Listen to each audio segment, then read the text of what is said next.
trois grands domaines. Nous avons par exemple le MDM, généralement c'est la petite emphase qu'on va faire aujourd'hui, ce sera spécialement vraiment un MDM de type Intune, vous voyez à peu près. Donc un MDM, lui, il est focus sur la gestion des périphériques, utilisateurs et périphériques.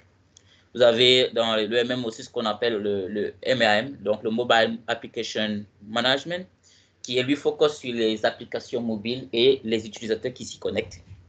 Et enfin, on a le MIM, le Mobile Information Management. Donc là, on est plus sur la gestion d'annuaires, de protection de l'identité. Voilà. Donc, aujourd'hui, Microsoft se positionne sur l'entreprise Mobility Management grâce à sa solution Microsoft Intune. Bien sûr, il y a quelques petites d'autres solutions qui s'y greffent, notamment comment pour la partie Mobile Information Management. Généralement, ce sont des concepts gérés par le Azure AD, Azure Active Directory, qui gère toute la partie identité annuaire cloud. Et il y a la solution MDM Office 365 qui est plus focus sur la partie MDM et MIM. Donc, bon, pas vraiment Mobile Application Management, puisque la partie Application Management de MDM Office 365 n'est orienté que sur les applications Cloud Office. Donc, pour gérer tout un ensemble des applications, que ce soit les applications publiques ou les applications personnalisées ou les applications métiers, les LOB, ça, il faudra avoir une solution de type Intune qui englobe à la fois les concepts des MDM et les concepts des MM. Donc, la combinaison donc, de ces deux concepts-là nous donne donc, ce qu'on appelle le Unified Endpoint Management. Donc, l'UEM qui est simplement le regroupement de la gestion des devices et de la gestion des applications mobiles. OK? Donc, alors, le défi maintenant consiste donc à gérer toutes ces charges de travail. Donc, il faudrait avoir un ou deux minimum, une interface unique qui va nous permettre de gérer à la fois les applications, à la fois l'identité, à la fois les périphériques. Donc voilà à peu près comment se positionne un peu le Microsoft sur la partie EMM, donc Enterprise Mobility Management. Donc c'est vraiment les trois piliers de la solution, le device, l'application et l'identité, donc l'utilisateur ou le compte qui se connecte à ces différentes couches. OK. Tout de suite, juste après, nous parlons rapidement de la vue générale d'un MDM. Alors, quand vous parlez d'MDM, donc du Mobile Device Management, qu'est-ce qu'il intègre comme fonctionnalité? Bon, c'est pas très compliqué, hein, okay, d'accord. Le MDM permet vraiment de gérer le périphérique mobile. Alors, dans la gestion de périphérique mobile, qu'est-ce qu'on y retrouve? On y retrouve des fonctionnalités d'enrôlement, d'enregistrement, ok. Pour ceux qui ont peut-être déjà déployé une solution MDM, vous verrez par exemple qu'il y a des enrôlements de type joint et des enrôlements du type enregistré globalement sur ces plateformes-là. Donc, la différence, elle est juste au niveau de l'action d'enregistrement. Quand on enregistre le périphérique via Azure AD, quand on enregistre le périphérique via Azure AD, le périphérique se connecte en mode joint. Et quand on enregistre simplement le périphérique sur une plateforme de gestion de type de MDM, le périphérique se présente comme un périphérique de type enregistré. Donc, voilà, globalement, aussi simple. Donc, on verra un peu dans la petite démo du portail ces différents aspects-là. Il permet aussi de gérer le profil.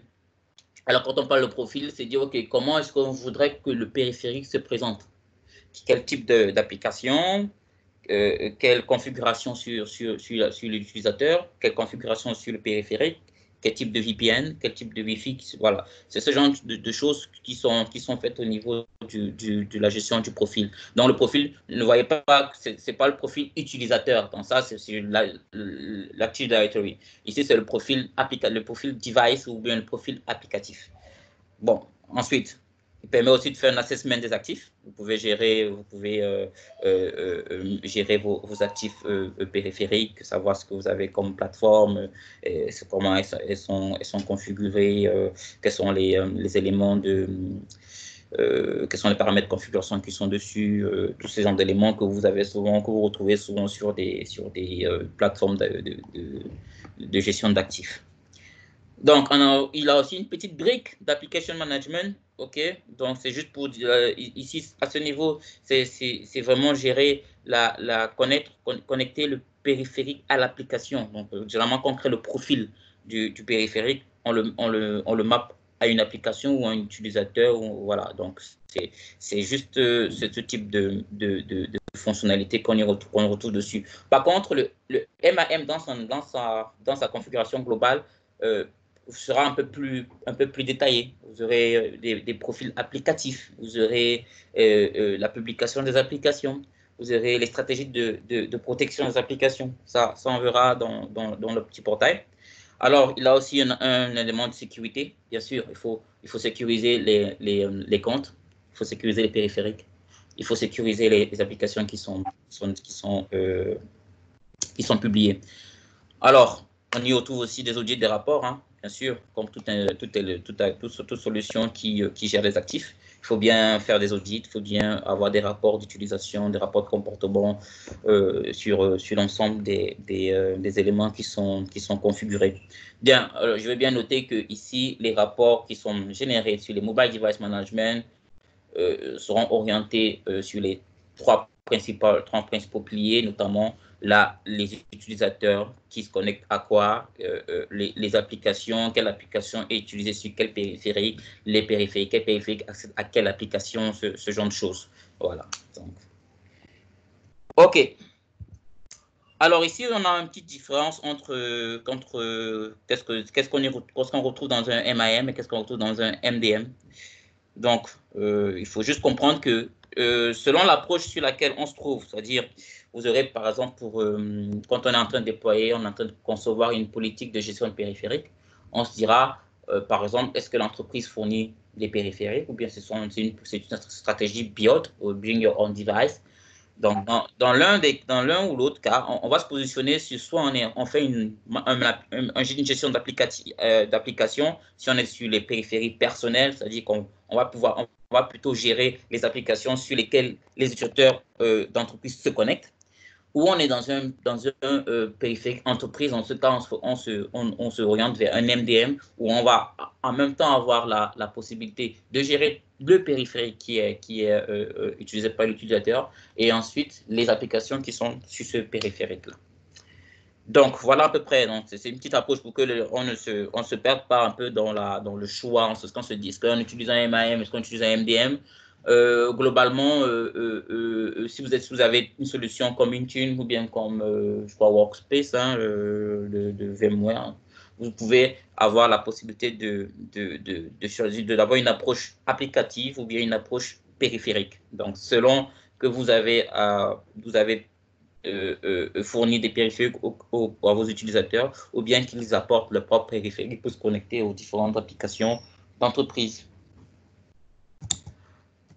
OK, ensuite, vous avez ici juste un petit tableau comparatif des différents produits de gestion de périphériques chez Microsoft, notamment le MDM for Office 365 et le Microsoft Intune. Bon, le MDM for Office 365, alors, lui, généralement, quand vous avez une souscription Office 365, vous avez un MDM Lite.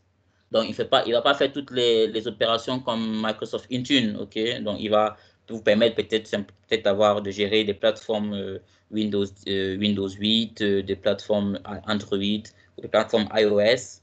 Il va peut-être permettre de protéger, il va simplement protéger les applications Office 365, je précise bien, parce que le MDM pour Office 365 n'est pas focalisé sur les applications métiers, protection des applications métiers qui sont accessibles via des portails, via des périphériques mobiles. Il est orienté application Office 365, notamment ce sera Exchange Online, Teams, tout ce que vous connaissez.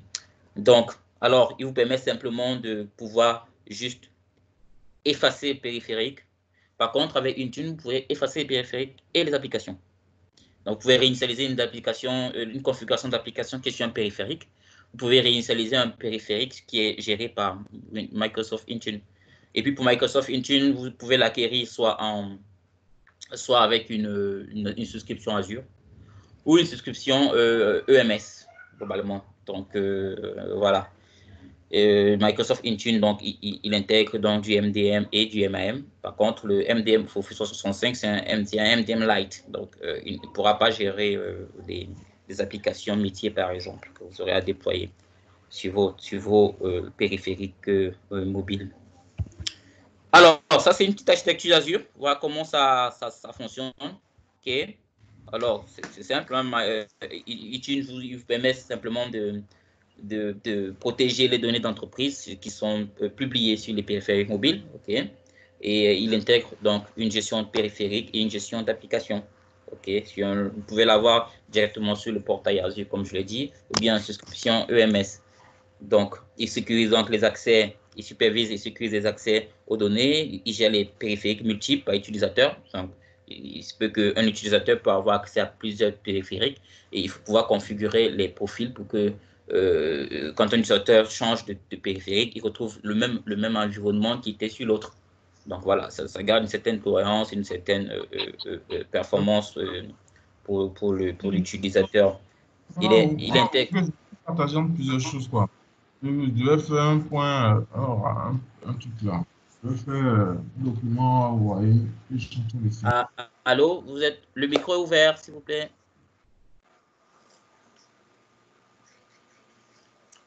C'est bon, c'est coupé, Emmanuel. Hein.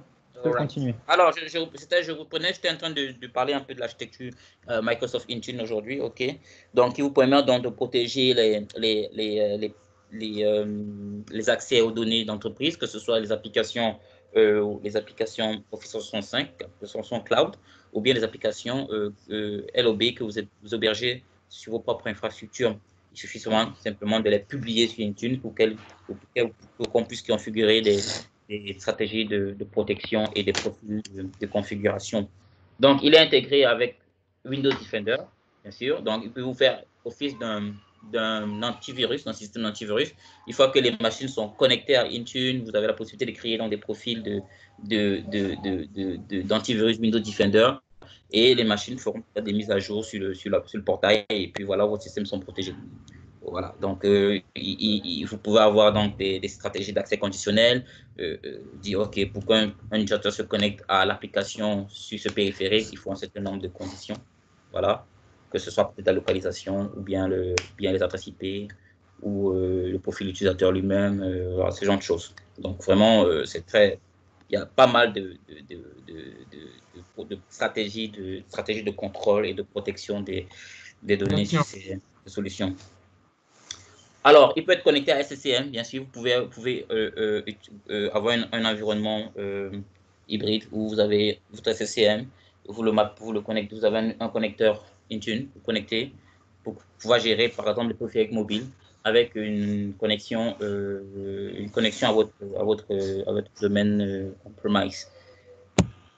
Voilà. Donc, ici, c'est juste un petit exemple du contrôle d'accès avec MDM Office 365. Par exemple, un utilisateur qui voudrait accéder à la suite Office 365 et voir des documents à partir de son périphérique.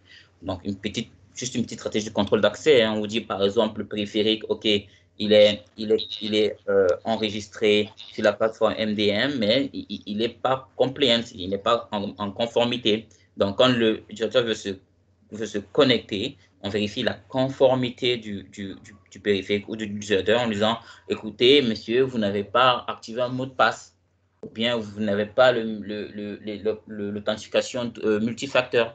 Donc, voilà, vous paramétrez donc son mot de passe et ensuite, le système vous identifie, voit que la conformité a été corrigée.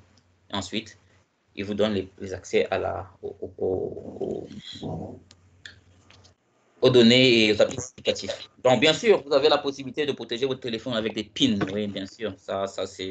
Il y a des contrôles natifs sur les périphériques, Maintenant, si vous avez, si on est dans un cadre d'entreprise et qu'on voudrait sécuriser les données des utilisateurs, avoir des contrôles plus stricts en termes d'utilisation, il y a donc la possibilité de passer outre les paramètres de mot de passe, par exemple, en configurant des profils de connexion, en configurant des stratégies de multifacteurs pour les utilisateurs ou bien pour les applications. Pour qu'on se connecte à une application, il faudrait que l'utilisateur ait un certain nombre de paramètres configurés pour pouvoir avoir accès.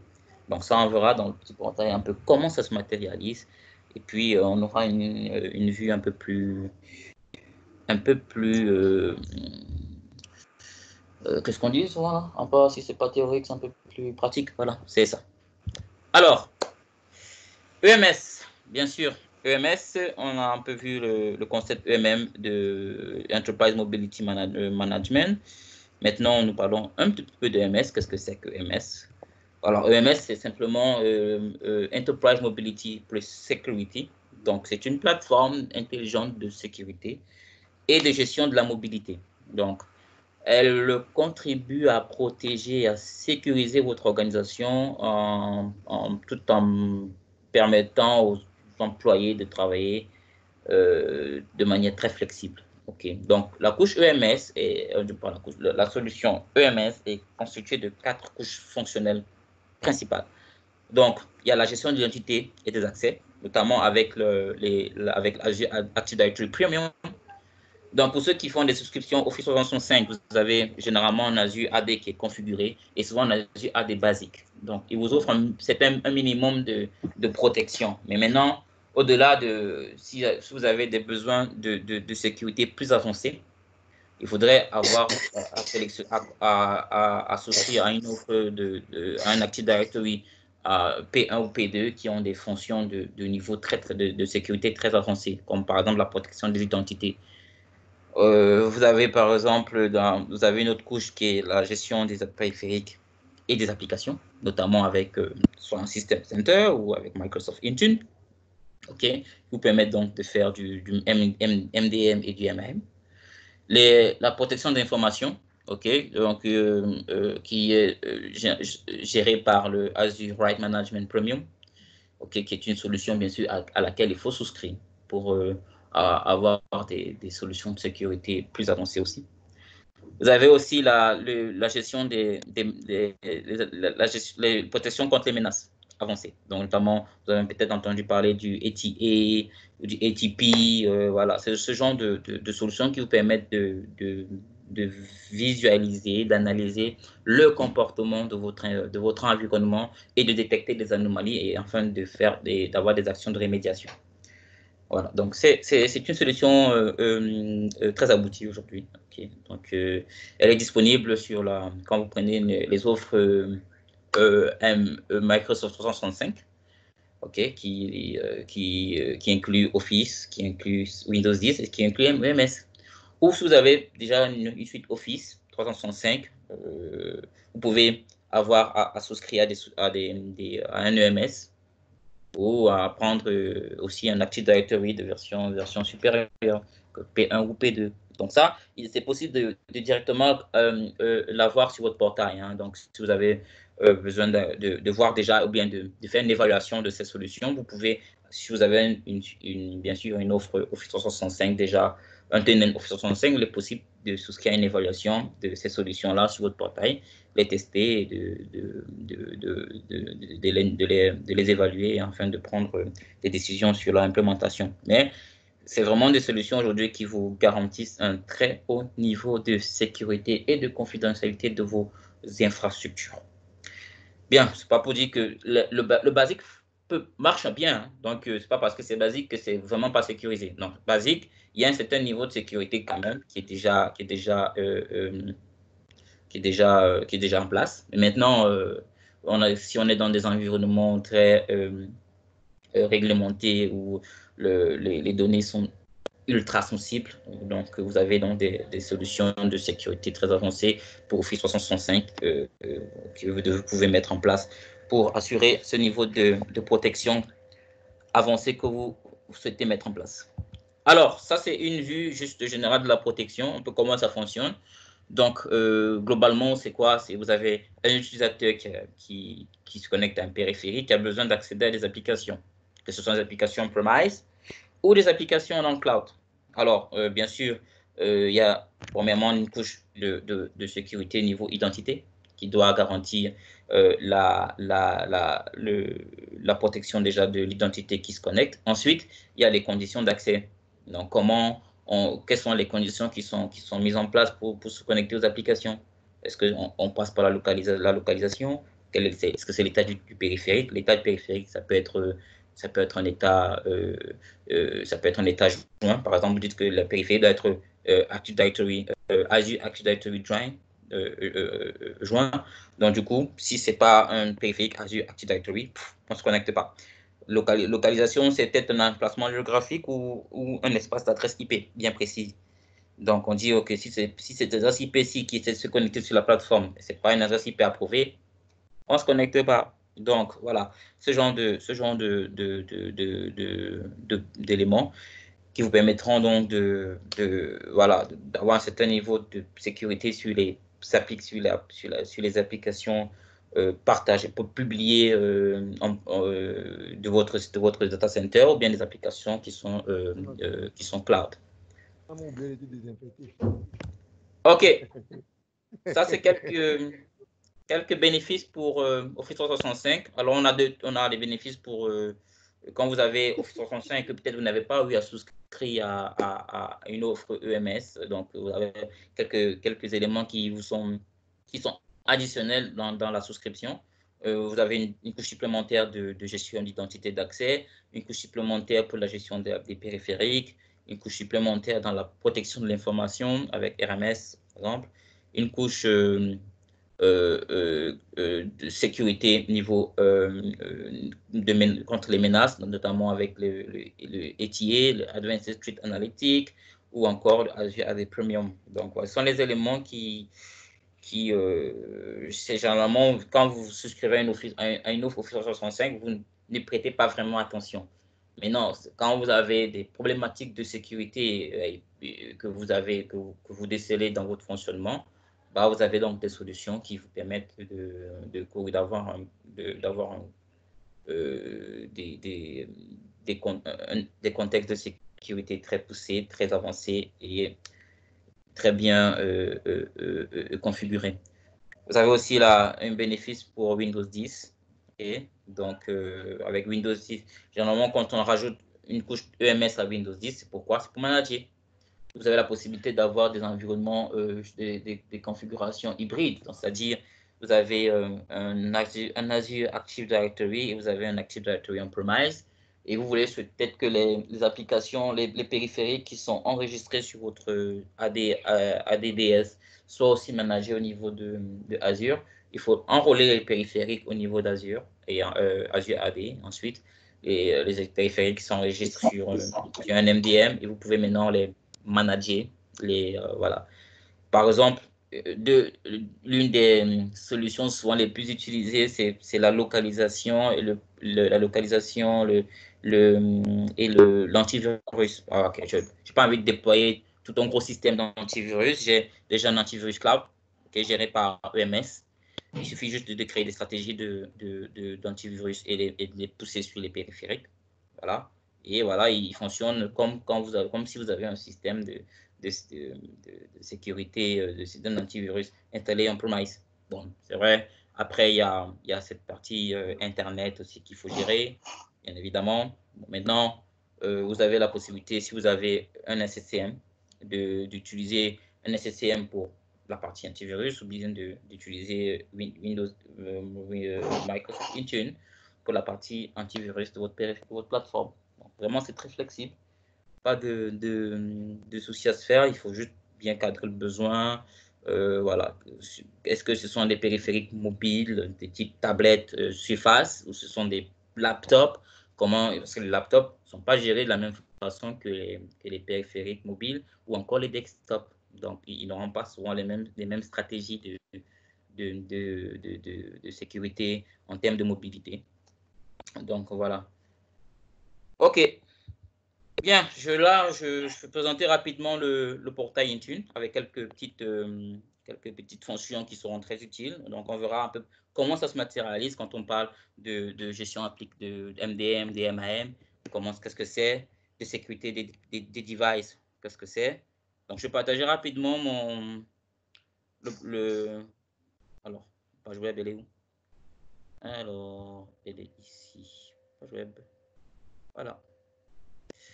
Alors, je vais d'abord commencer. Est-ce que tout le monde a la page web qui s'affiche? Est-ce que tout le monde voit la page web qui s'affiche? Pas encore.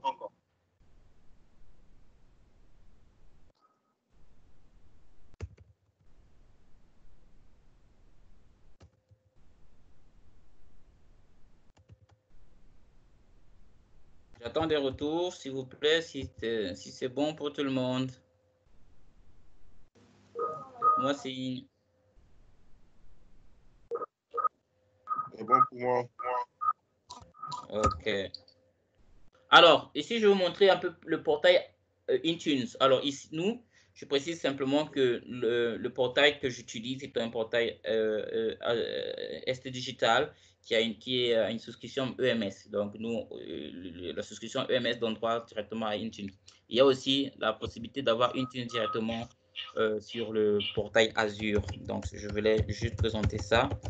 Voilà. Je ne suis pas connecté. Alors, si je portail Azure, je vais sur Intune, je vais ouvrir Intune, il est là. Voilà. Donc, voilà comment Intune se présente. OK? C'est bon, tout le monde voit. J'espère que les actions ne sont pas très rapides par rapport à la connexion Internet. Je vais aller doucement. Donc, ici, vous avez le portail Intune. OK? Ça, c'est le portail Intune. Et pour ce qui est de la gestion des périphériques sur le M365, il faut aller sur le portail d'administration et sur la partie gestion des points de terminaison, donc le endpoint management. Alors, il s'ouvre. Il a une petite différence une différence d'affichage entre Intune qui est sur Azure et le Intune qui est le MDM qui est sur M365. Désolé, c'est souvent que la connexion fait ses misères. Hein. Voilà. OK, voilà. Donc, vous voyez ici, ça, c'est le portail si je passe par mon portail M365. Et là, c'est Intune si je passe par le portail Azure. OK, mais vous aurez les mêmes informations. Donc, sur appareil, on est sur ce qu'on appelle du MDM. Il faut pouvoir gérer les appareils, créer les stratégies, les accès conditionnels, les profils de configuration, les mises à jour, la sécurité, les antivirus, tous ces trucs. Application, c'est là où on est sur du MAM. Si par exemple, on dit, OK, on va protéger plutôt les applications sur lesquelles les utilisateurs se connectent, étant donné que ce ne sont pas des périphériques que nous gérons. Donc, nous ne voulons pas nous occuper des données qui sont des applications qui sont téléchargées sur les périphériques non gérées, mais plutôt s'assurer que les applications que l'utilisateur utilise sur son périphérique personnel sont sécurisées. Donc là, on va aller sur la partie application. Et là, on va configurer des stratégies de protection d'application. Donc, sécurité du point de terminaison, là, on configure donc des règles d'antivirus, par exemple, pour dire voilà comment l'antivirus Defender va se comporter, le chiffrement des disques, les pare-feux, la surface d'attaque, la protection du compte, les accès conditionnels. Donc, je vous montre rapidement pour ce qui est des appareils. Alors, vous voyez ici ce qui est, excusez-moi avant d'aller plus loin, voici utilisateur et groupe. Donc, là, on est sur la partie MIM. Donc, gestion d'identité mobile. Donc, quels sont les utilisateurs qui sont créés sur le portail Azure ou bien qui sont synchronisés depuis le Active Directory on-premise. Ils vont se retrouver là. Et les groupes, bien sûr. Voilà. On peut créer des groupes Azure, les groupes Azure AD, comme on crée des groupes de sécurité et de distribution sur les plateformes ADDS. Donc, alors, un élément ici, c'est généralement, c'est par ici qu'on démarre. On crée des groupes. que ce soit des groupes d'utilisateurs ou bien des groupes de périphériques. Il est important de créer des groupes de périphériques, mais les groupes périphériques, vous pouvez les créer par accès dynamique, c'est-à-dire que si une plateforme est de type Android ou Windows, elle pourra se connecter à un groupe parce que la règle d'affectation dynamique a dit que la valeur Android se met dans ce groupe ou la valeur Windows se met dans ce groupe. Donc, par exemple, ici, on a un groupe Android et là, on a un groupe Windows. Il est où Windows? Windows Design. Ah oui, chargez plus.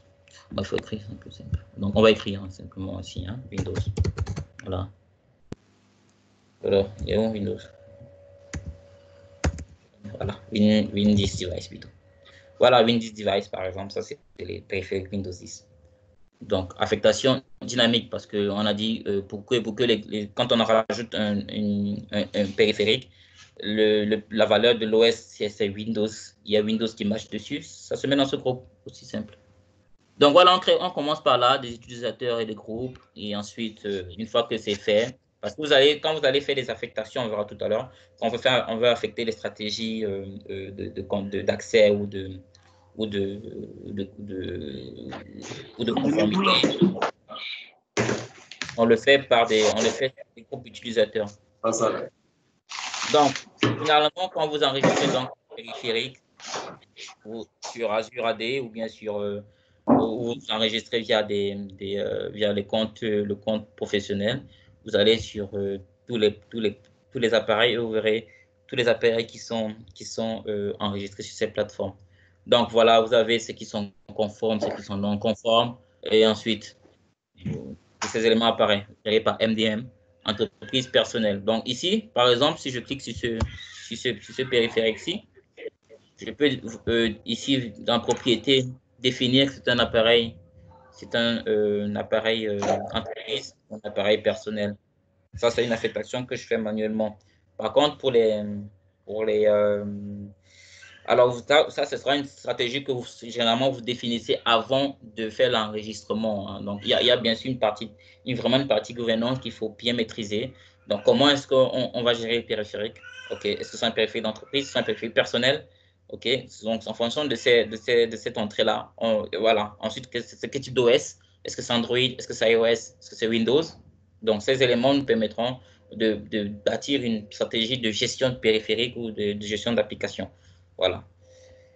OK, donc quand j'ai dans les périphériques ici, j'ai donc la possibilité de les voir par plateforme. Si j'ai du Windows, je vais voir du Windows. Si j'ai du Windows, je vois du Windows. OK, si j'ai du iOS, je vais voir du iOS. Si j'ai du Android, je vois du Android. Bon, maintenant, chaque plateforme a une méthode d'enrôlement pour se connecter à Intune ou à MDM. Alors, chez Android, par exemple, Android et iOS ou Mac, vous aurez à télécharger ce qu'ils appellent le Company Portal, portail d'entreprise. C'est une petite plateforme qui vous permet d'enregistrer le périphérique sur Intune. Bon, par contre, chez Microsoft, chez Windows, vous avez plein de méthodes. Vous avez la méthode d'enregistrement du compte entreprise ou compte professionnel.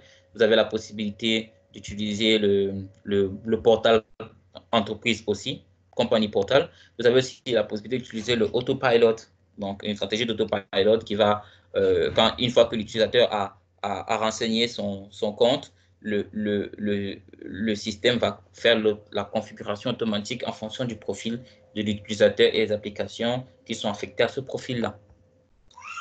OK. Donc, quand tu veux donc créer une stratégie de conformité, voilà, je viens ici, je vais créer une stratégie de conformité. C'est pourquoi? C'est pour dire, par exemple, comment je définis la conformité de mes périphériques. Voilà, j'ai créé une stratégie de conformité. Je vais choisir la plateforme, peut-être la plateforme. Je vais donner un nom, OK, test. Je vais choisir la plateforme. Voilà, si c'est un Windows 10 ou si c'est un Android, ou c'est un iOS, c'est Windows Phone ou Windows 8. Je choisis la plateforme, OK, je prends la plateforme et je définis donc mon paramètre de conformité. Je peux dire que, OK, il y aura l'intégrité de l'appareil. Donc, je définis les paramètres d'intégrité de l'appareil. Si je veux utiliser du BitLocker, si je veux, voilà. Donc, c'est pour dire que si j'ai exigé BitLocker et que j'ai pas BitLocker activé, bah, c'est pas conforme. Propriété de l'appareil, je dis, OK, dans les propriétés de l'appareil, qu'est-ce que je définis comme conforme? La version du système d'exploitation. Est-ce que je veux un Windows 10 19.09? Si ce n'est pas 19.09, ce n'est pas conforme. Alors, voilà, par exemple, ce genre de choses. Ensuite, je dis conformité de Configuration Manager. Est-ce qu'il faut que le périphérique que j'enregistre, qui va être enrôlé sur MDM, sur Intune, est-ce qu'il faut qu'il soit en Configuration Manager, par exemple? Non, je sais ça comme ça. Sécurité du système, il y a pas mal de paramètres. Donc, voilà, je dis sécurité système, pardon. Voilà, je dis, il faut que j'ai des mots de passe. OK. Voilà, il faut que j'ai un chiffrement sur le stockage. Il faut que j'ai un pare-feu actif. Il faut que j'ai un antivirus actif. OK. Voilà, ce genre de choses qui vous permettent donc de dire si ces éléments ne sont pas présents, le périphérique n'est pas conforme. Alors, ici, par exemple, je dis action en cas de non-conformité. Je dis, voilà, quand on a vu que le périphérique n'est pas conforme, qu'est-ce qu'on fait? Alors, bien sûr, il y a généralement, pour qu'un périphérique se définisse comme conforme, il faut qu'il soit enrôlé. Quand il est enrôlé, et il est connecté sur Intune. Là, il y a une stratégie de vérification de la conformité du périphérique. Après, une fois que le périphérique aura été vérifié, on verra s'il est oui ou non conforme. Donc là, on pourra, par exemple, envoyer un mail à l'utilisateur final, à celui qui a enregistré le périphérique, c'est ça l'utilisateur final, que votre périphérique n'est pas conforme, bien vouloir effectuer tel type d'action. OK, on peut dire qu'on va le mettre dans la zone non conforme, qu'on verra tout à l'heure quand un appareil n'est pas conforme, il se met dans une zone non conforme, ou bien on verrouille l'appareil. Quand il ne se connecte pas, il est verrouillé. Voilà. Donc, ce genre de petites choses qui sont mises en place. Donc, voilà, pour juste un exemple de conformité. Généralement, ici, voilà, si généralement je peux rajouter ici les périphériques qui sont hors service, non conformes, pardon. OK. Donc, dans les stratégies de conformité, c'est ça. Aussi simple. Donc, vous avez plusieurs paramètres que vous pouvez configurer en fonction de la plateforme, que ce soit une plateforme Windows, une plateforme Android ou une plateforme iOS. Donc, ici, j'ai des accès conditionnels. C'est pour dire comment est-ce qu'on se connecte au périphérique. Quelles sont les conditions requises pour se connecter au périphérique. Je peux déjà ici gérer des emplacements. C'est-à-dire, je définis les emplacements, soit par pays ou région, soit par plage. En pays ou région, ici, je vais mettre peut-être, voilà, je vais choisir le Cameroun, des choses comme ça, si j'ai le Cameroun. Hein. Cameroun, Congo, Togo, Côte d'Ivoire. Voilà. Est-ce que j'ai Côte d'Ivoire ici? Voilà, Côte d'Ivoire. Voilà. Est-ce que j'ai Cameroun déjà? Bénin. Est-ce que j'ai Bénin? Voilà, Bénin par exemple. Voilà. Et j'ai choisi peut-être soit les pays, soit les plages d'adresse IP qui seront mes emplacements. Je mets toutes mes plages d'adresse IP. Les plages, ça sera par exemple utilisé comme condition d'accès. Il faut que ce soit telle adresse IP. Si ce n'est pas telle adresse IP qui génère la demande de connexion, le périphérique ne se connecte pas. Voilà. Par exemple. Donc, je reviens, excusez-moi, accès conditionnel. OK. Donc, les conditions d'utilisation, ce n'est pas grand-chose. C'est juste de dire, voilà, quand un utilisateur veut s'enregistrer, voilà, il va recevoir un message qui va dire les conditions d'utilisation. Est-ce qu'il est d'accord ou pas? Il n'est pas d'accord, ben, on ne continue pas. Il sait que s'il est d'accord, les actions qui seront menées dans le cadre de la gestion du périphérique, et ben, voilà. Connectivité VPN. Donc, par exemple, si on a des VPN à configurer sur les périphériques et on ne va pas aller manuellement sur chaque périphérique configurer les profils VPN. On peut créer un profil VPN. Tout à l'heure, on va voir stratégie dans un petit exemple.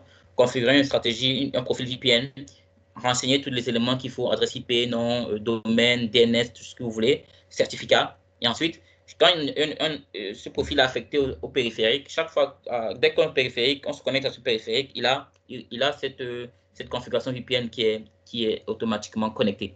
Donc, ça facilite, par exemple, le déplacement des utilisateurs quand ils changent de réseau pour aller se mettre sur notre réseau Internet et avoir une connexion sécurisée avec l'entreprise. Et le profil est déjà configuré. Il n'a pas à appeler l'IT à longueur de journée pour gérer son problème de connectivité. Donc là, il faut peut-être créer des conditions d'accès. OK. Donc, il faut créer des profils VPN pour ça. Voilà, donc ça, j'ai monté tout à l'heure, on choisissait la plateforme et tout. Voilà. Donc ici, on est ici, pardon, conditions, voilà. On était sur conformité. Ah voilà, stratégie d'accès, une nouvelle stratégie d'accès conditionnel. Pardon, on était sur la conformité tout à l'heure. Donc voilà, ici, je sélectionne l'utilisateur ou le groupe. Donc déjà, il faut que je donne un nom, pour que ça ne dérange pas. Je donne un nom. Allez, quoi. Voilà, je donne un nom à ma stratégie d'accès conditionnel. Ensuite, je vais sélectionner les utilisateurs ou les groupes sur lesquels je dois appliquer cet accès conditionnel. Je dis maintenant, l'accès conditionnel, il est sur tel utilisateur. Pour quelle application? Pour quelle application? Il y aura alors plusieurs types d'applications. OK, je sélectionne les applications cloud. Je sélectionne l'application cloud. Ça peut être, par exemple, on peut mettre un accès conditionnel sur quelle application. L'application cloud qu'on utilise le plus, voilà, par exemple, Office 365. Voilà, vous verrez qu'ici, c'est parce qu'on est vraiment sur GMDM et on est orienté sur la partie cloud. Si on a une application on-premise qu'on publie, on peut sélectionner la stratégie de protection d'application dans ce cas-là. Mais ici, c'est pour dire, OK, l'utilisateur X, je choisis un utilisateur, voilà, il se connecte à cette application. Dans quelles conditions? Dans quelles conditions? Je choisis maintenant mes conditions d'accès. Ça peut être la plateforme. Est-ce que c'est une plateforme, est-ce que j'inclus toutes les plateformes ou bien je spécifie la plateforme qui doit se connecter? Les emplacements, si j'ai défini les emplacements, est-ce que ce sont des emplacements IP? Voilà, si je configure, je donne les emplacements sélectionnés, je sélectionne. Si j'ai des emplacements, je vais sélectionner les emplacements, mais je n'ai pas créé, donc ça n'apparaît pas. Je sélectionne les emplacements ici. OK, donc vous dire que ça, c'est les accès conditionnels. Pour qu'on se connecte, il faut que ces éléments soient respectés, ou bien pour la plupart, état de l'appareil. Donc, tout à l'heure, je vous ai présenté dans un petit slide de front door, le flux d'ensemble de la protection, l'état de l'appareil. Donc, si je configure l'état de l'appareil, tous les états d'appareil. Donc, les états d'appareil, c'est quoi? C'est soit joint, soit enregistré, soit conforme, soit non conforme. Voilà. Ensuite, contrôle d'accès, il faut octroyer. Voilà. OK, j'accorde l'accès si, je vais décaler ça. Voilà, si on demande tous les contrôles ou bien les contrôles sélectionnés. Donc, je peux dire, il faut que j'ai un multifacteur. Il faut que l'appareil soit marqué comme conforme, par exemple. Il faut par exemple que l'application ait une stratégie de protection. Et puis, pour se connecter, il faut que je demande un des contrôles sélectionnés ou je demande tous les contrôles pour qu'on puisse se connecter. Donc, ça, c'est les cas où on est un peu vraiment très hystérique, là où on veut que tout soit hyper compliqué. Donc, on va sélectionner tous les contrôles. Il va demander 4 niveaux de contrôle. Et quand les utilisateurs seront fatigués, ils vont arrêter de faire les malins, par exemple. Voilà. Ça, c'est la condition d'accès. Rapidement, hein, c'est juste pour vous présenter un peu comment ça se vit. Quand on parlait tout à l'heure de contrôle d'accès conditionnel sur les périphériques. Donc, voilà à peu près quelles sont les différentes options. Donc, ici, c'est là, dans le profil de configuration, c'est là où on va définir le profil pour le périphérique. Il y en a, alors, beaucoup. Selon qu'on soit sur du Windows ou de l'Android ou de l'iOS. Si on est sur du Windows, on va sélectionner un profil. On va sélectionner un profil qu'on voudra configurer. Par exemple, on peut dire que c'est le mail, ou bien le endpoint protection, ou bien voilà le VPN. Tout à l'heure, on parlait de VPN. Par exemple, je crois que c'est l'un des gros sujets aujourd'hui à cause du télétravail, le VPN, pour ceux qui ont des périphériques, des mobiles qui doivent avoir accès à des systèmes VPN d'entreprise pour se connecter aux applications internes. On crée un profil VPN. Bah, maintenant, le profil VPN, il est un peu complexe. Je vais parler jusqu'au bout, mais je vais présenter juste quelques éléments qui vous feront un peu comprendre. Voilà. Je configure le VPN de base, je donne le nom, l'adresse IP, vous avez votre adresse IP publique, là-bas vous publiez. Le type de connexion, est-ce que c'est une connexion IPsec, est-ce que c'est du Cisco, est-ce que c'est du F5, voilà. Donc je choisis le type de connexion, l'accès conditionnel, est-ce que je le rajoute, voilà, est-ce que je demande, j'autorise l'accès conditionnel pour le VPN, des choses comme ça, ok. Voilà, donc je sais ces éléments aussi. Donc maintenant, dans l'affectation, balise d'étendue, déjà, la balise d'étendue, c'est quand on fait de l'informatique distribuée. Ce n'est pas le but ici de comprendre ça, mais c'est pour dire, par exemple, quand on met une balise d'étendue, ça définit les groupes ou plus les groupes de périphériques vers lesquels cette stratégie va s'appliquer. Pour les affectations, c'est manuel. On peut dire, OK, on définit quel groupe d'utilisateurs va recevoir cette stratégie de VPN. Règle d'applicabilité, bon, c'est pour dire que est-ce que le VPN, il est always on ou bien il se connecte en fonction d'une adresse ou en fonction de l'heure. Voilà, c'est aussi simple, quoi. Donc, une fois que vous avez créé votre VPN, bon, bien sûr, il y a des options de certificats. Vous pouvez connecter ces VPN via des certificats, mais pour créer des certificats, il faut créer un profil de certificat. Et généralement, un profil de certificat, vous le créez toujours de la même façon, dans un profil, vous avez un certificat PKS ou bien un certificat SSCEP. Donc, vous avez un certificat PKS, vous le créez, voilà, créez un profil de certificat. Ce profil de certificat, vous allez l'utiliser lorsque vous allez créer les accès VPN, les profils VPN. Si vous sélectionnez un profil VPN à connexion avec certificat, donc vous allez utiliser ça. Donc, il y a beaucoup d'options, ok. Donc, il y a beaucoup d'options de profil. Si par exemple, je prends Android, ok, je vais choisir par exemple, maintenant Android, ça change un peu de présentation. Ici, propriété de l'appareil uniquement. Ça c'est par exemple le BIOD, ceux qui ont qui apportent le périphérique pour se connecter aux applications d'entreprise, ou profil de travail uniquement. Ça, c'est généralement pour les périphériques gérés par l'entreprise. Donc, on choisit selon dans quel code figure on se trouve, on peut créer donc les différents profils. Hein. Ce n'est pas obligé qu'on crée un seul profil. Vous pouvez en créer autant et les affecter aux différents groupes. Donc, voilà. Vous avez donc la possibilité pour les périphériques d'entreprise, par exemple, dire, OK, moi, je veux créer un profil Wi-Fi. Je veux créer ce profil Wi-Fi, par exemple. OK, et ce profil Wi-Fi, voilà, en fonction des configurations du Wi-Fi sur lesquelles le périphérique va se connecter, je le configure. Une fois que l'utilisateur a l'affectation, quand vous mettez l'utilisateur ou bien le groupe de périphérique, une fois que l'utilisateur se connecte sur le portail, le company portal, il charge son profil. Quand il charge le profil, il chargera avec tous les profils pour lesquels vous avez fait une affectation. Bien, rapidement, ça c'était pour l'appareil, donc je vais pas prendre plus de temps. Alors, ici, on est dans les mises à jour. Vous avez peut-être besoin de faire des mises à jour de ces fonctionnalités. Vous êtes par exemple sur Windows 10. Je prends un exemple, vous êtes sur Windows 10 et Windows 10 en version 18.03 et vous voulez faire une mise à jour vers Windows 10 19.09. Vous créez le paramètre de déploiement avec Windows 10.09. Vous affectez ça aux différents périphériques qui doivent recevoir cette mise à jour, l'affectation. Donc ici, généralement, créer des groupes de périphériques avant de venir faire les affectations ici. Donc, vous allez sélectionner le groupe et vous allez sélectionner votre groupe de périphériques. Allez, l'Internet, faut donner. Hein. Vous allez sélectionner votre groupe de périphériques et ensuite, vous allez appliquer les stratégies de mise à jour. Ça, c'est la mise à jour de fonctionnalité. Maintenant, quand vous avez besoin de faire des mises à jour récurrentes, vous avez l'option anneau de mise à jour Windows 10.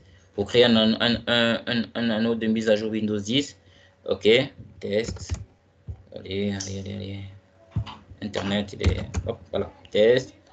Ensuite, vous avez donc la possibilité, vous avez donc les paramètres d'anneau de mise à jour. Donc, est-ce que c'est mi-annuel, mise à jour de produits, pilote, est-ce qu'on met les pilotes, la fréquence. Donc, un peu comme vous faites avec le Windows Update. OK, voilà. Mais il mettra à jour que les plateformes Windows 10. OK, ne faites pas l'anneau de mise à jour Windows 10 pour aller mettre à jour Windows 7. Ça ne va pas fonctionner. Donc voilà, à peu près. Et voilà. Ici, vous avez aussi la restriction d'inscription. Bien sûr, par défaut, un utilisateur peut enregistrer jusqu'à 6 périphériques.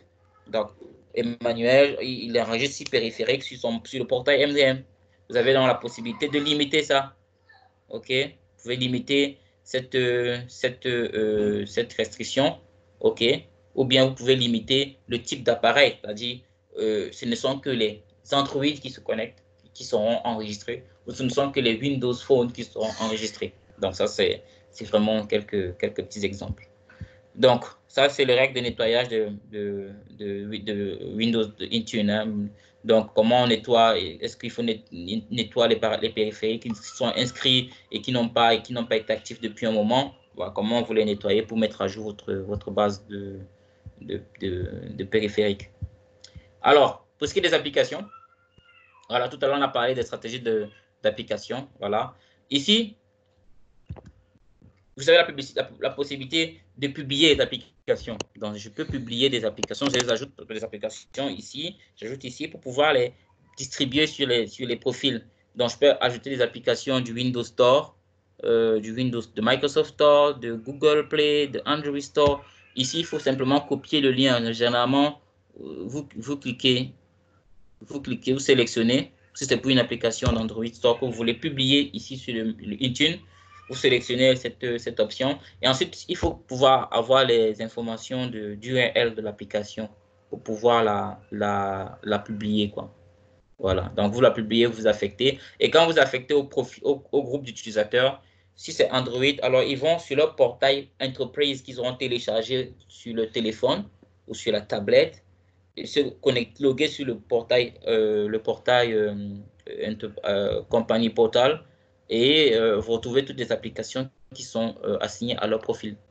Donc voilà, ça c'est pour par exemple publier une application Android.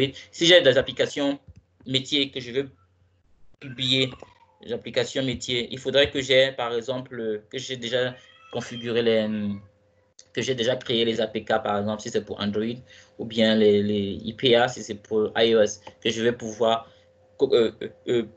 charger sur le portal et un utilisateur pourra télécharger l'application sur le téléphone et se connecter à l'environnement. Donc voilà, ou bien un lien web.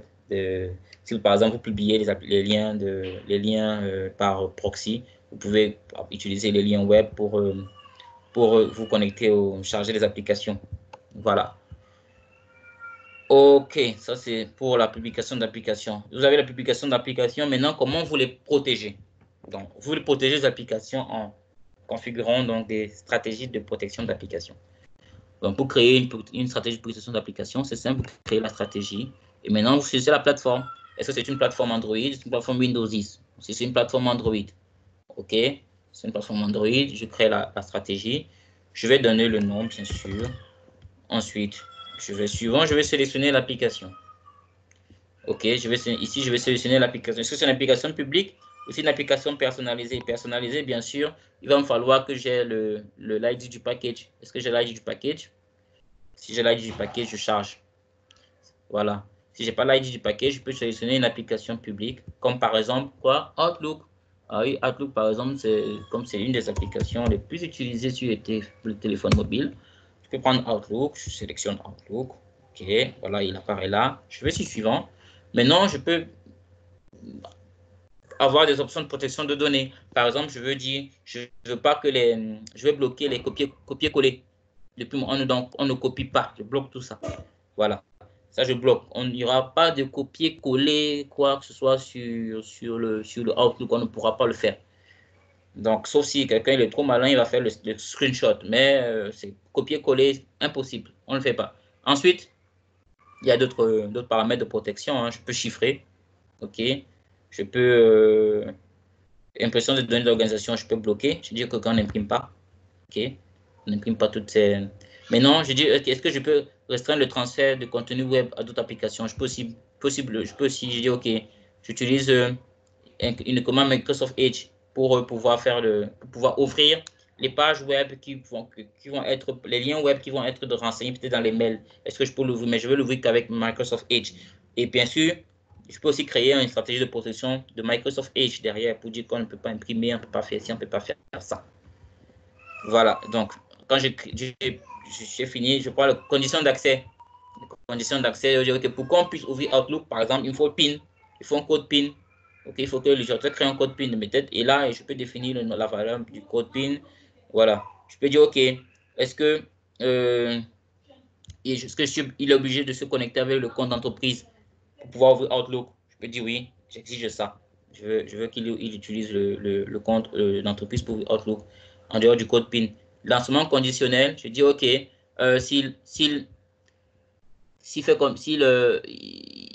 fait 5 tentatives de connexion, je peux le réduire, hein, je peux mettre même à 3. Voilà, qu'est-ce qui se passe? Est-ce que je bloque? Est-ce que je viens installer ces données? Peut-être, et là, c'est peut-être quelqu'un qui est en train de voler le téléphone, il veut forcer l'ouverture, ce genre de choses.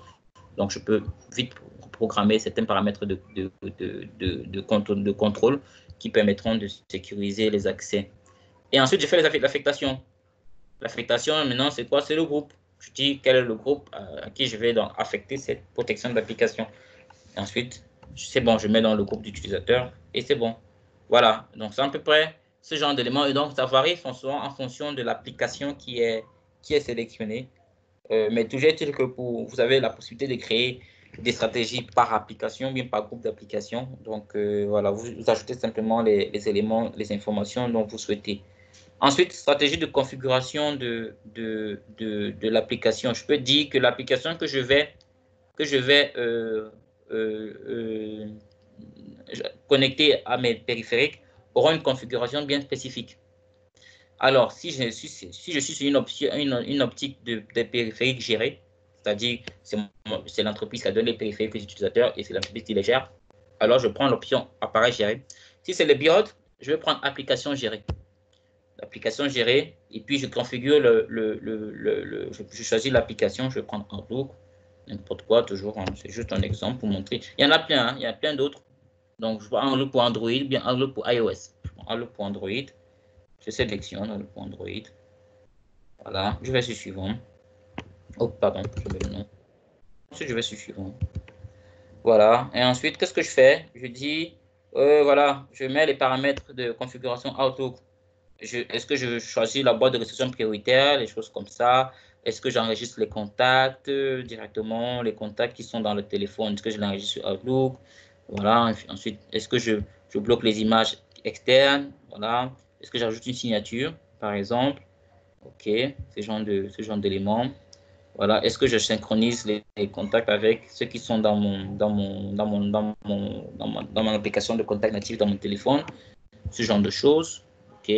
Voilà. C'est par exemple un petit profil comme ça. Donc, vous créez les profils d'applications qui vont être utilisés lorsque vous allez connecter donc, les comptes utilisateurs à ces applications-là.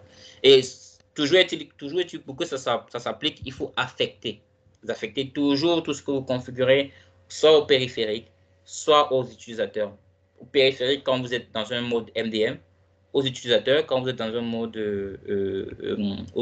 BIOD. OK. Je peux ici réinitialiser les applications.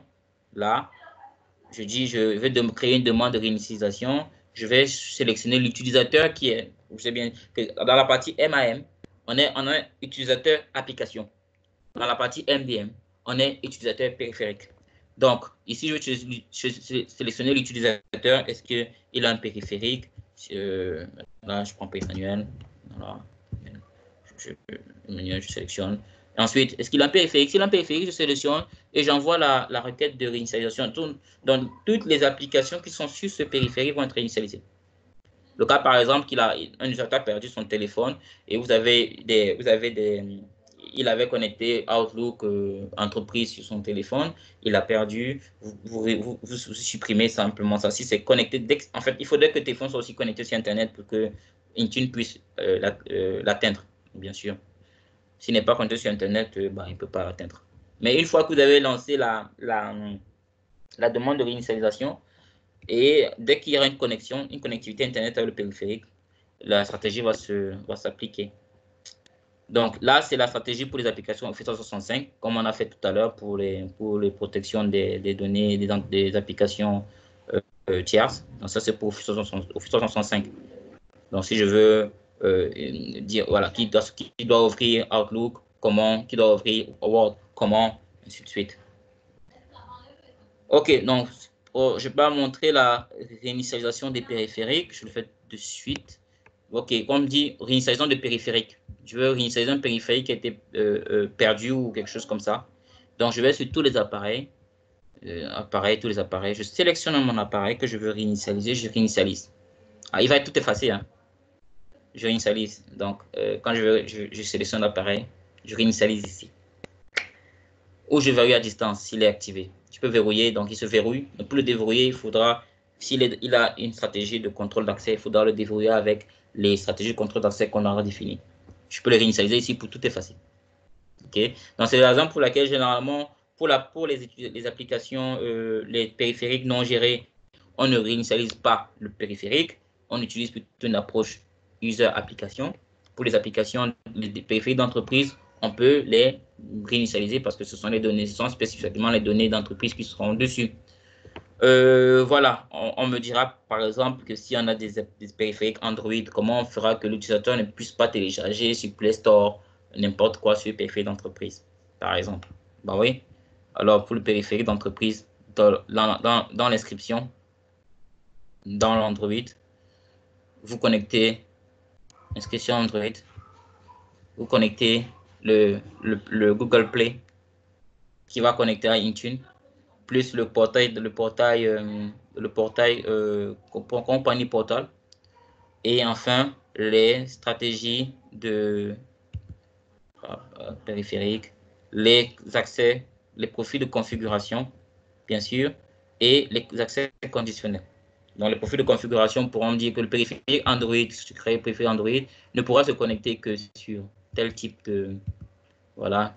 Ne pourra utiliser que restriction sur l'appareil, ne pourra utiliser que certains types d'applications, par exemple. OK. Voilà, des choses comme ça. OK. Voilà. Donc, c'est ça ici, donc paramètres, application. Donc voilà, je mets le nom, je crée donc les paramètres de restriction d'appareil. On ne peut utiliser que les applications. Voilà, OK. Autoriser l'installation à partir de sources inconnues, non configurées. OK. Donc, voilà. Voilà. Donc ici, non configuré, il ne peut pas activer les sources inconnues, comme par exemple un Play Store qui n'est pas enregistré sur le périphérique, sur le Intune, par exemple. Donc voilà à peu près les petits éléments que je veux vous présenter pour la gestion périphérique mobile. Donc voilà, je pense qu'on ne peut pas faire tout le tour tout de suite, mais c'était les éléments principaux que je voulais présenter avec vous aujourd'hui.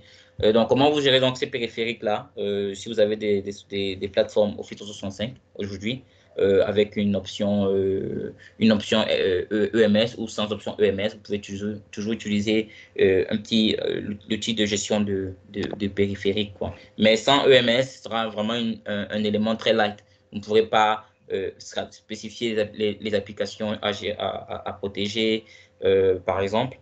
Vous ne pourrez pas appliquer les stratégies sur toutes les plateformes, ok? Et vous ne serez focus que sur les applications Office 365. Maintenant, si vous avez des besoins plus larges, donc sécuriser les applications qui sont publiées en ligne. Par exemple, vous avez ceux qui ont peut-être des reverse proxy en entreprise qui publient des applications via des liens web. auquel les utilisateurs se connectent, on peut faire des contrôles, des stratégies de protection dessus pour dire, OK, pourquoi on se connecte sur cette application, il faut utiliser tel type de VPN, OK, et telle adresse IP, par exemple. Donc, ou tel compte avec tel paramètre de tel mot de passe pour se connecter à ces plateformes-là. Donc, voilà, messieurs, mesdames, merci beaucoup. On en fait un petit tour. J'ai pris un peu plus de temps que prévu, donc désolé. Voilà, je n'attends vos questions. Si vous avez des questions, donc je suis à votre écoute. Merci beaucoup pour votre attention et voilà. On attend des questions, si vous avez des questions. Merci. J'ai un écho. Vous pouvez couper vos micros aussi. Voilà. Merci Emmanuel, merci pour cette présentation et cette démo. Nous allons prendre quelques questions. J'espère qu'on n'a pas perdu beaucoup de monde en chemin. Il y avait une première question de notre Girès de la CI au Bénin qui demandait pour avoir Intune, quel est le pricing? Ça, c'est sa première question. Et la seconde question était de dire est-ce qu'on pourrait assimiler Intune à SCCM avec un peu plus d'avantages? Donc, voilà les deux questions sur le chat. Et si tu peux répondre le temps que les autres questions viennent de vive voix. OK. Alors, Intune, ce n'est pas utilisateur, ce n'est pas user. OK. Vous pouvez l'avoir par une souscription sur une subscription cloud Intune, standalone, ou bien vous avez une souscription Azure, vous pouvez l'utiliser, mais vous allez être facturé par utilisateur. Donc, pour ce qui est de Intune, c'est un peu un configuration manager cloud. OK. Les deux peuvent avoir on peut avoir une configuration hybride dont les deux peuvent fonctionner ensemble. OK. Donc, généralement, c'est plus facile de gérer les périphériques on-prem avec SCCM et les périphériques cloud mobile avec Intune. OK. Si vous avez, c'est pour cela que généralement, quand vous êtes sur une optique de gestion des périphériques iOS, par exemple, il vous demande d'avoir un connecteur Intune pour pouvoir en faire les enrôlements de ces périphériques sur Intune et pouvoir descendre la gestion de la configuration sur SCCM.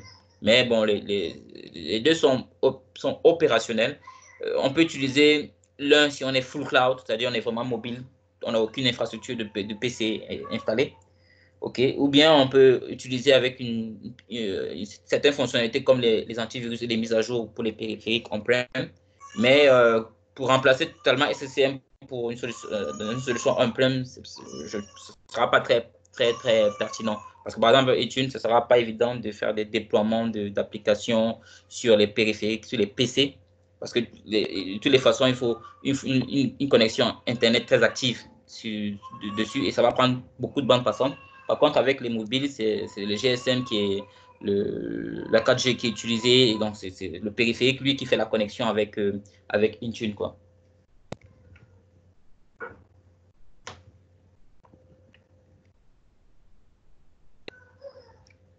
OK, d'autres questions, s'il vous plaît?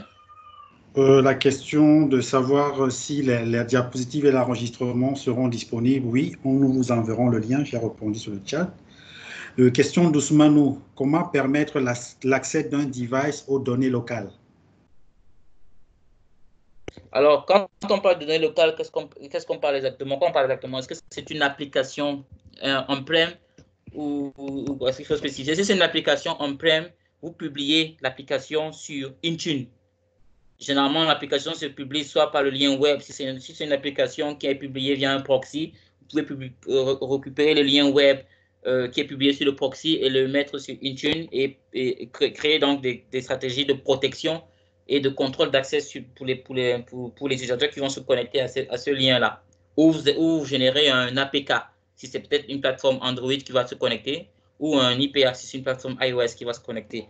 Comme ça, maintenant, ça, c'est les devs quoi, qui savent le faire pour que l'application client puisse se connecter avec le serveur on-prem. Mais si c'est cas de figure applicatif, non, les données qui seront échangées via le canal du client Intune vers le périphérique, vers le data center via des protocoles sécurisés, quoi.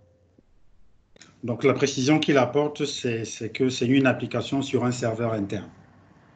Voilà, donc si c'est une application de serveur interne, il faut déjà la publier. Parce que pour qu'un périphérique public ait accès à une application on-prem, il faudrait que l'application soit publiée. Il y a plusieurs modes de publication. Soit vous publiez via un reverse proxy, soit vous utilisez, vous utilisez un VPN, voilà, pour vous connecter. Donc, ce sont les deux options, quoi. Mais toujours est-il que si c'est la partie mobile, vous aurez la possibilité d'utiliser les navigateurs ou la version je peux, de la plateforme, que ce soit en iOS ou bien en Android. Mais il faudra développer l'APK ou bien l'IPA pour qu'il se connecte.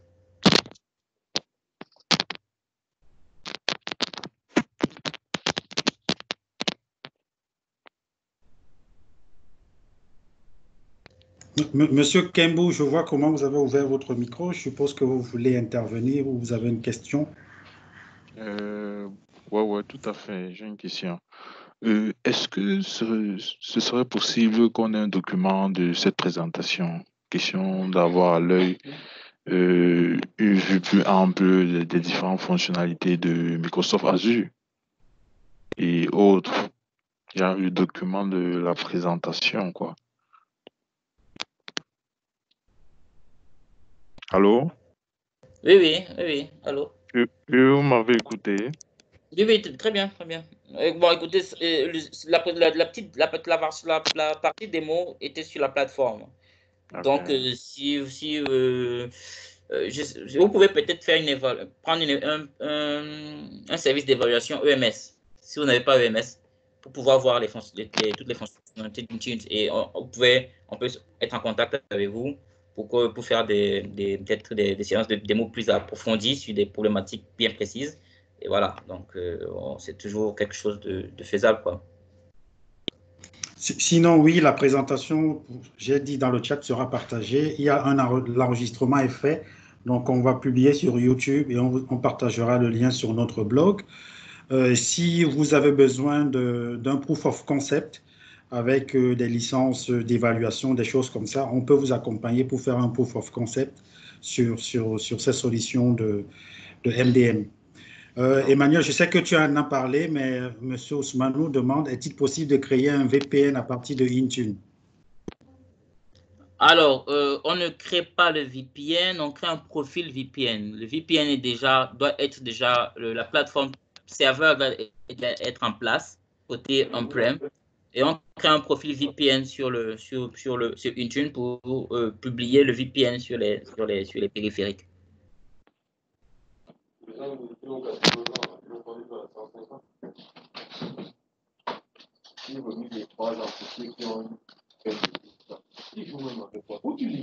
Allô? C'est bon? Ou bien... Oui, c'est bon. Il a dit merci pour les réponses. Donc, est-ce qu'il y a d'autres préoccupations, questions pour Emmanuel au sujet de la présentation ou d'autres choses qui vous viennent par la tête en rapport autour d'Office 365, Windows 10 ou Intune, SCCM, télétravail, Teams?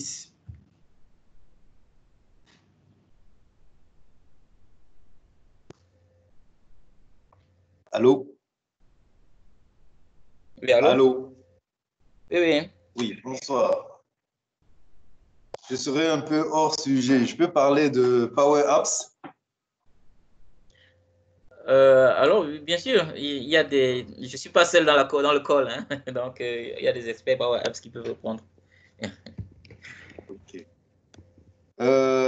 Bon, c'est juste que j'ai remarqué que Power Apps me demande une souscription après un an. On a un abonnement Office 365 E1 et E3. Moi, j'ai un compte E3. J'ai commencé à découvrir Power Apps. Et puis, au bout d'un mois, on me dit que mon profil ne me permet plus de continuer à bénéficier de l'offre d'essai de Power Apps et qu'il faut que je souscrive à un plan Power Apps. Alors, est-ce que vous confirmez que une simple souscription E1 ou E3 ne donne pas accès à Power Apps et puis qu'il faut une souscription complémentaire? Je ne sais pas qui parlait, c'est Monsieur Achadé ou Monsieur Bouraïma? Oui, c'est Achadé. Ok. Achadé. Ok, Monsieur Achadé, on va prendre la problématique hors du call. Soit Georges, soit moi-même, on va vous appeler pour ça. D'accord. On a une réponse plus détaillée, donc ça ne sert à rien de galvauder ici. On a une réponse plus détaillée, puisqu'on a eu la problématique dernièrement en Côte d'Ivoire où j'ai expliqué tout ça. Donc, je vais vous envoyer la documentation que j'ai faite et on pourra faire un call. Très bien, ça marche.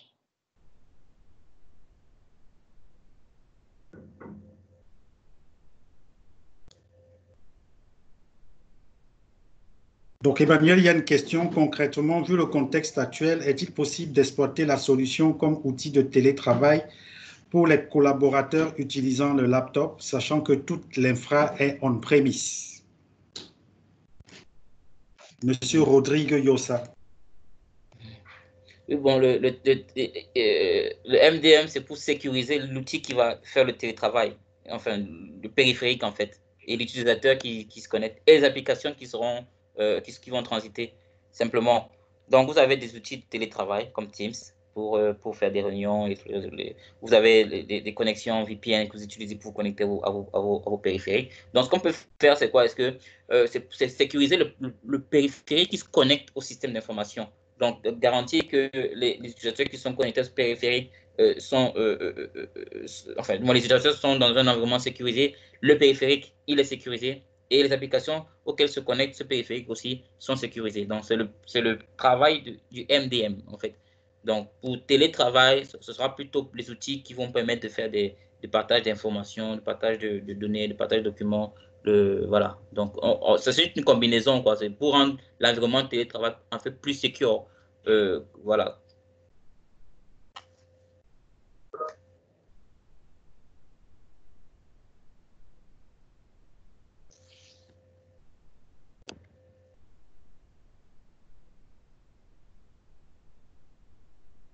Allô, c'est bon? Je ne sais pas si y a un Monsieur retour. Youssef te remercie, Emmanuel. D'accord. Donc, je crois qu'on a fait 1 heure et 27 minutes exactement.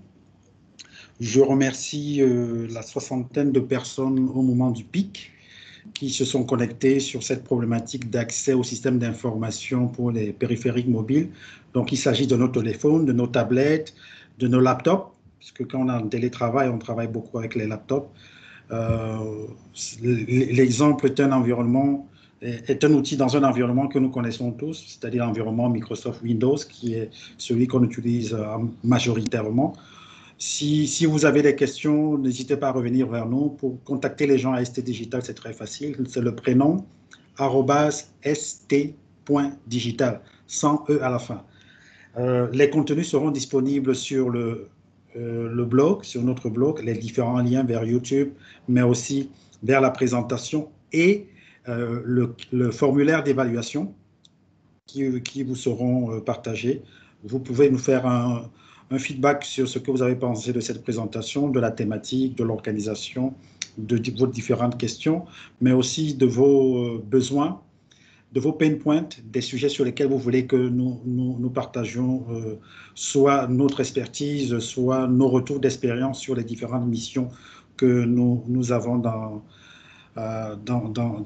nos différentes filiales. Je rappelle que nous sommes présents en Côte d'Ivoire, au Bénin, au Togo, au Congo, Brazzaville et au Cameroun. Aussi, l'opération Teams gratuit pour le télétravail, l'installation gratuite est toujours en cours pour ceux qui n'ont pas encore de solution. Et nous avons d'autres solutions aussi en termes de sécurité, en termes d'automatisation. de processus de e-service, comment je publie mon application, on en a parlé, pour que les salariés continuent à travailler, mais aussi pour que mes clients continuent à avoir accès aux différentes solutions que nous proposons. Nous lançons aussi dès la semaine prochaine les formations ST Digital en ligne. Donc, les formations dans nos différents centres que nous faisions en présentiel, nous basculons un peu en avance de phase sur tout notre catalogue ou une grosse partie vers des formations en ligne. Donc, n'hésitez pas à revenir vers nous. C'est l'occasion, quand on est en télétravail, des gens à distance, de les occuper en faisant, en les formant. Donc, la formation ne doit pas être le parent pauvre de la situation actuelle. Il faut continuer à former les gens. Évidemment, nous sommes ouverts à la discussion. Merci à tous pour votre attention. Merci encore. Et je nous souhaite une bonne fin d'après-midi et une bonne soirée. Merci. Bonne soirée, merci. Au revoir, messieurs et mesdames. Ok, merci. Merci bien.